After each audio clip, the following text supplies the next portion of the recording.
بسم اللہ الرحمن الرحیم۔ السلام علیکم ورحمۃ اللہ وبرکاتہ۔ دوستو، پیش خدمت ہے امیر بننے کے لیے سورہ یاسین کا ایک رات کا عمل، آزمودہ عمل۔ جی، یہ خاص طور پہ یہ ان دوستوں کے لیے یہ وظیفہ میں آج پیش کر رہا ہوں جو زیادہ دنوں کے لمبے وظائف سے ذرا پریشان جلدی ہو جاتے ہیں، اور جو چاہتے ہیں کہ بس ایک بار کوئی ایسا عمل کر لیں کہ رب ہمارا ہمارے سے راضی ہو جائے اور ہماری بس تقدیر بدل جائے اور ہمارے حالات اچھے ہو جائیں۔ کیونکہ جن لوگوں سے اب جیسے مجھ سے لوگ ان کانٹیکٹ ہیں، رابطے میں ہیں، تو بہت ساری پریشانیاں لوگوں کی مجھ پہ ظاہر ہو رہی ہیں۔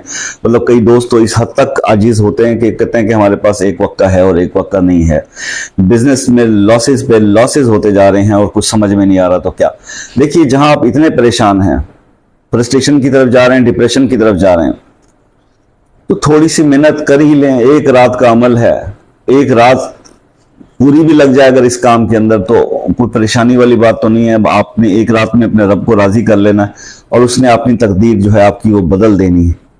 تو یہ طاقت تقدیر بدلنے کی صرف میرے رب کے پاس ہے۔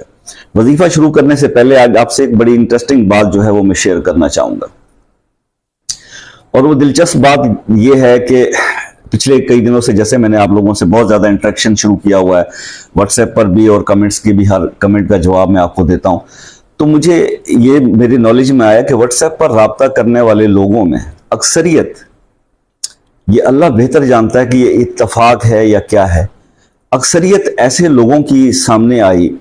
میں کسی کو مطلب یہاں پر بتا کے اس کو نہیں وہ کرنا چاہتا، راضی ہے، لیکن ایسے لوگ سامنے آئے جنہوں نے موسٹلی حضور پاک صلی اللہ علیہ وآلہ وسلم کی زیارت جو ہے وہ خواب میں کی ہوئی ہے، اور میرے لیے یہ بہت حیران کن بات تھی۔ اس کی وجہ یہ ہے کہ ہمیں معاشرے کا جو نیگیٹو پہلو ہے، وہ برائیاں تو ہمیں معاشرتی نظر آتی ہیں، لیکن اچھائی کا ایک پہلو بھی ہے، کیونکہ شاید ایسے ہی لوگوں کی وجہ سے یہ دنیا قائم ہے، اور اللہ ہم پر اب بھی رحمت کی جو ہے کرم کی بارشیں نظریں کرتا رہتا ہے اور ہم پر اپنی رحمتیں برساتا رہتا ہے، صرف ایسے ہی لوگوں کی وجہ سے۔ اب آپ یہ ایک جو پوائنٹ میں نے اس میں نوٹ کیا جو آپ سے ڈسکس کرنا چاہتا ہوں، کائنڈلی یار ویڈیو کو پورا واچ کیا کریں، وہ یہ ہے کہ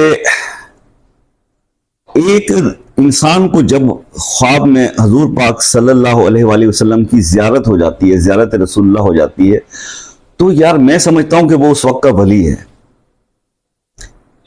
وہ اس وقت کا ولی ہے کیونکہ نگاہ سے تقدیریں بدل جاتی ہیں۔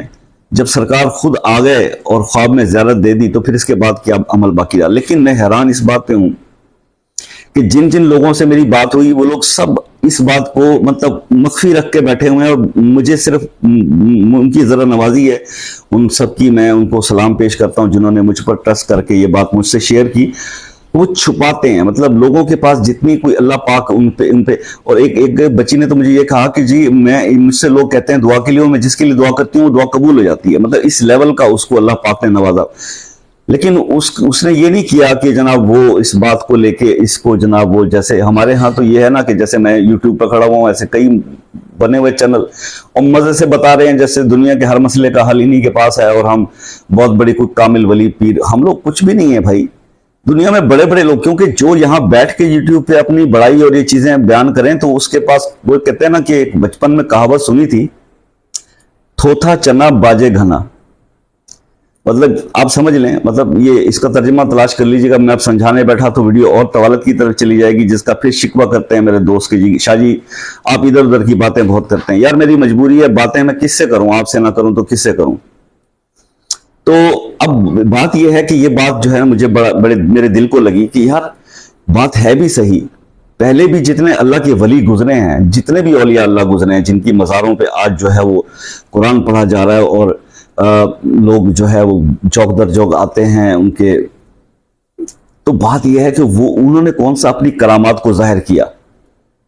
وہ سب کے سب اپنے جتنی بھی کرامات تھیں ان کو چھپا کے، اگر ہاں کسی کی کوئی ظاہر ہو گئی، کوئی مجبوری سے ہو گئی، اور ادروائز وہ نہیں کہ وہ کسی کو ایکسپوز کرتے تھے، بتاتے تھے۔ لیکن یہاں کچھ ہے پلے یا نہیں ہے، لیکن یوٹیوب تو ہے نا، یہاں پر لوگ تو سن رہے ہیں نا، تو بس پھر دھڑلے سے بتا دیں جی ہے جی میں تو روز عمرہ کرنے جاتا ہوں جی، ہر ہفتے جاتا ہوں جی، ہر مہینے جاتا ہوں جی، میں یہ ہوں اور میں وہ ہوں اور میں ہوں۔ یار یہ سب کچھ جو کر رہے ہو تو اللہ اور آپ کا معاملہ ہے، بندے اس چیز سے کیا انسپائر ہوں گے کہ کوئی آدمی تہجد پڑھتا ہے، کوئی نہیں پڑھتا، کوئی 5 وقت نماز پڑھتا ہے. یہ سب عبادات تو اللہ کے لیے ہوتی ہیں اور اللہ کے لیے انسان کرتا ہے. اس کو ایکسپوز کرنے کی یا یہاں پہ سوشل میڈیا پہ بتانے سے، روپ جھاڑنے سے کچھ نہیں ہوگا.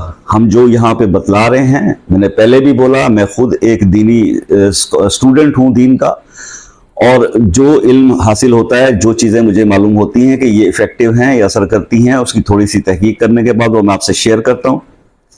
اور کبھی میں نے یہ کوئی بڑا دعوت نہیں کیا کہ جناب یہ، ہاں آپ کے کمنٹس، آپ ایک دوسرے کے کمنٹس ویڈیوز پر پڑھ لیا کریں، پریویس ویڈیوز پہ. اب یہ تو اب اپلوڈ ہوگی، پہلے والی پہ پڑھیں کہ لوگوں کو کیسے کیسے ریزلٹس مل رہے ہیں. وجہ کیا ہے کہ ٹو دی پوائنٹ کلیئر بات کرتا ہوں، ہیزرٹس بھی بتاتا ہوں اور فائدے بھی بتاتا ہوں، احتیاط بھی بتاتا ہوں، کیا کرنا ہے کیا نہیں کرنا وہ بھی بتاتا ہوں. اور سب سے بڑی بات یہ کہ اسلامک وزڈم پہ میں آپ کو دعوے سے یہ بات کہہ رہا ہوں کہ جب سے یہ چینل بنا ہے، ہر بندے کے کمنٹ کا رپلائی کیا ہے، ہر بندے کے ساتھ میں رابطے میں ہوں. بائی مسٹیک اتنے لوگ واٹس ایپ پہ رابطہ کرتے ہیں، کبھی کسی کا جواب نہ دے سکوں تو اس کے لیے میں کمنٹ کر کے اس سے خود معافی مانگتا ہوں کہ یار مجھے معاف کر دینا، میں آپ کو جواب نہیں دے پایا. چلیں یہ باتیں تھی دل کی کر لیں. اب وظیفے کی طرف آتے ہیں. ہاں، آپ نے کرنا یہ ہے کہ عشاء کی نماز کے بعد اس کو شروع کریں، کیونکہ کافی طویل وظیفہ ہوتا ہے یہ. تو آپ نے عشاء کی نماز کے بعد یہ کوشش کریں کہ عشاء کی نماز سے پہلے غسل فرما لیں، صاف ستھرے ہو جائیں اور خوشبو لگا کے بڑے پیار سے سکون سے نماز پڑھیں عشاء کی. اس کے بعد آپ ایک تنہا اکیلے کمرے میں آ جائیں. اس دن آپ نے سفید کلر کا لباس پہنا ہوا ہو. آنے کے بعد آپ وہاں پر ایک اگربتی جلائیں. اگربتی جلانے کے بعد مصلی بچھا کے قبلہ رخ آپ بیٹھیں، اپنے گرد حصار کر لیں. اچھا، حصار جو ہے وہ آیت الکرسی کا بھی آپ بہت زبردست ہے. آیت الکرسی آپ 3 بار 5 بار 7 بار یا 11 بار پڑھ کر اپنے ارد گرد حصار لازمی دے دیجیے گا، کیونکہ ایک جلالی عمل ہے، ایک رات کا ہے لیکن جلالی ہے. خیر، سورہ یاسین کا یہ عمل ہے. اس کے بعد آپ نے کیا کرنا ہے، 11 بار آیت الکرسی پڑھ کے حصار دے دیا. اس کے بعد آپ نے 11 بار درود ابراہیمی پڑھ لینا ہے.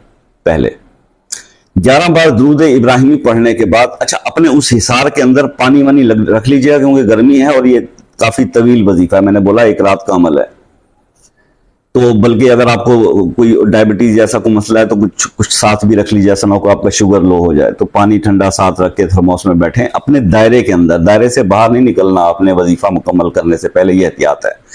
اس دائرے میں بیٹھ کر آپ نے 111 بار سورہ یاسین پڑھنی ہے. اور اس سارے عمل کو شروع کرنے سے پہلے آپ 2 رکعت صلاۃ الحاجت عشاء کے بعد پڑھ لیجئے گا، اور اس میں اپنی حاجت جو بھی مسئلہ ہے، رزق کا ہے تو رزق کا پڑھ لیں. تو انشاءاللہ پھر آپ کو کوئی بھی دنیا کی طاقت رزق کے معاملے میں آپ حیران ہو جائیں گے. اتنا رزق آپ کو اللہ پاک نے نوازنا ہے، اتنا دینا ہے کہ آپ سے سنبھالا نہیں جائے گا. لوگ مجھ سے پوچھتے ہیں شاہ جی آپ کے پاس اتنا ہے؟ تو یار دوستو 400 ویڈیوز بنا چکا ہوں. کسی ایک ویڈیو میں یا کسی ایک کمنٹ میں یا پرسنل چیٹ میں نے کبھی کسی سے کہا ہے کہ یار کوئی 2-4 روپے ہدیہ دے دو، یار مجھے پیسوں کی ضرورت ہے؟ یار آپ کو میرے چہرے سے نظر نہیں آ رہا کہ میں مطمئن ہوں؟ جتنی میری ضرورت ہے اتنا اللہ پاک نے عطا کیا ہوا ہے. تو مہربانی کیا کریں ایسے کمنٹس. اچھا جی، آپ نے 111 بار اس کو پڑھ کے مکمل کر لینا ہے. پھر آخر میں آپ نے 11 بار درود ابراہیمی پڑھنا ہے. اور جب یہ مکمل ہو جائے دین آپ اس دائرے سے باہر آئیں گے. دعا کر لیجئے گا بعد میں بھی کہ اللہ پاک مجھے اس جو بھی میں نے یہ عبادت کی ہے، تلاوت کی ہے، اس کو قبول فرما کے میرے مسائل کو حل فرما دیں. بس آپ کا یہ کام ہونے کے بعد یہ مکمل ہو گیا وظیفہ. اب اسی جگہ پہ، اسی جان نماز پہ آپ نے سجدے میں چلے جانا. سجدے میں جا کر آپ نے یا حیو یا قیوم برحمتک استغیث، یہ ایک تسبیح سجدے کی حالت میں پڑھنی ہے اس عمل کے بعد. اور جب وہ تسبیح کمپلیٹ ہو جائے، کوشش کریں کہ جتنے آپ کے دکھ یا کرائسس یا فائنینشیل جتنے بھی پرابلمز ہیں جو آپ فیس کر رہے ہو، یا جتنے آپ نے باتیں لوگوں کی سنی ہیں، وہ سب یاد کر لینا اسی تسبیح کے دوران یا اس وظیفے کے دوران. اور جب آپ تسبیح پڑھنے کے لیے سجدے پہ جائیں تو پھر آپ کے آنسو برسنے چاہیے. یہ کمال ہو جائے گا. اگر آپ اللہ کے سامنے دل کھول کر اس رات رو لیتے ہیں تو بس پھر یہ وظیفہ آپ کے لیے سب چیزوں کے لیے کافی ہو جائے گا. امید ہے کہ آپ کو وظیفہ سمجھ میں آ گیا ہوگا. اللہ تعالیٰ آپ کو اس میں کامیاب کرے. اجازت کے لیے سبحان اللہ، اللہ اکبر، الحمدللہ کمنٹ میں لکھ لیجئے گا. انشاءاللہ میں آپ کے لیے دعا کروں گا، آپ بھی میرے لیے دعا کریں. ملتے ہیں ایسی ہی کسی اچھی سی اور ویڈیو کے ساتھ. تب تک کے لیے اللہ حافظ.